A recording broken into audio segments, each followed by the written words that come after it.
quo ehk sa ju ise ka on demagoogiavõte, mille puhul kritiseeritakse kõnelejat oma väidete praktikas mitte järgimise eest selle asemel, et tema argumentatsioonile sisuliselt vastata. Kuigi kõneleja käitumine võib olla teatud määral vastuoluline tema väidetuga, siis ei tähenda see asjaolu iseenesest, et tema väited ei oleks tõesed või et need oleksid väheolulised. Sa ju ise ka demagoogiavõttega on tegemist näiteks juhul, kui poliitik õigustab korruptsioonireeglite järgimata jätmist sellega, et kõik poliitikud ju vilistavad korruptsioonireeglitele. Või et on ka teisi poliitikuid, kes seda teevad.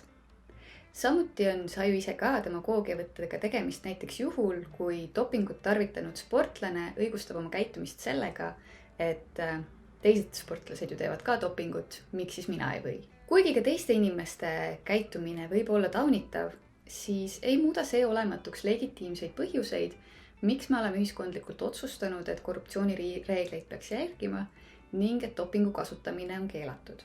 Mida aga teha siis, kui keegi kasutab demagoogiavõtet sa ju ise ka sinu suhtes? Esiteks tuleks sellises olukorras viidata, et ei sinu ega kellegi teise teod ei muuda olematuks sisulisi põhjuseid ega lükka neid ümber, mis sa oled konkreetse seisukoha toetamiseks esitanud. Ja seejärel tuleks kõnelejal paluda selgitada, mis on tegelikult sinu seisukohaga mittenõustumise põhjused.